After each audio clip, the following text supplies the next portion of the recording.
இன்றே டவுன்லோட் செய்து உங்கள் ஃபேவரட் ஷோக்களை என்ஜாய் பண்ணுங்க. Excuse me sir. எஸ். ஆன்லைன்ல அப்ளிகேஷன் கொடுக்கணும். கொடுங்க.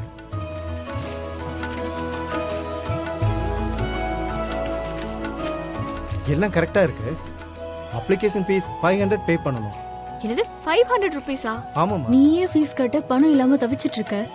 இதுல யாருன்னு தெரியாத பொண்ணுக்கு 500 ரூபாய் தண்டனை எடுத்துட்டு இருக்க. இதெல்லாம் உனக்கு தேவையா? ஒரு பொண்ணு படிப்புக்காக செலவு பண்ற பணத்தை தண்டனை சொல்லாத. ஓகேவா செல்வி? இந்தாங்க சார். ஓகே, நீங்க போலாம். அட்மிஷன் லெட்டரும் ஐடி கார்டும் உங்க அட்ரஸ்க்கே அனுப்பிடுவோம். Thanks sir. ஓகே. இரு ஒரு நிமிஷம் இரு. அந்த பொண்ணுகிட்ட அப்ளிகேஷன் ஃபார்ம் கொடுத்தாச்சுன்னு ஃபோன் பண்ணி சொல்லலாம். ஹேய்,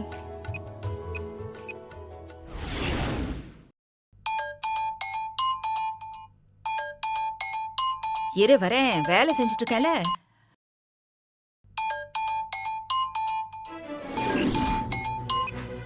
ஹலோ செல்வி, அந்த பொண்ணோட சித்தப்பா ஃபோன் எடுத்துட்டாரு. இப்போ என்ன பண்றது? ஃப்ரெண்டுன்னு சொல்லி அவகிட்ட ஃபோன் கொடுக்க சொல்லு. ஹலோ, யாருன்னு கேக்குறேன்ல. அங்கிள், நான் சித்ராவோட ஃப்ரெண்டு பேசுறேன். அவகிட்ட ஒரு நோட்ஸ் கேட்டிருந்தேன். அது கிடைக்குமான்னு கேட்க தான் கால் பண்ணேன். அவகிட்ட பேச முடியுமா அங்கிள்? எக்ஸாம் முடிஞ்சு ரிசல்ட்டே வந்துருச்சு. இதுக்கு மேல எதுக்கு உங்களை பத்தி யோசிச்சுக்கிட்டு? அதெல்லாம் அவகிட்ட பேச முடியாது. போன வை. ஆஹா, இந்த ஆள் நம்ம மேல பாய்வான் போல இருக்கே. ஏய், சித்ராவோட ஃப்ரெண்ட்ஸ் எல்லாம் எதுக்குடி உனக்கு ஃபோன் பண்றாங்க? ஏதாவது ஆத்திர அவசரம்னு ஸ்கூல்ல என்ன நடக்குதுன்னு கேக்குறதுக்காக கொடுத்து வச்சிருப்பா. அதான் ஸ்கூல் முடிஞ்சிச்சுல்ல. இனிமே அவ ஃப்ரெண்ட்ஸ் எல்லாம் ஃபோன் பண்ணாங்கன்னா ஃபோன் பண்ண பேச விடாத, சரியா?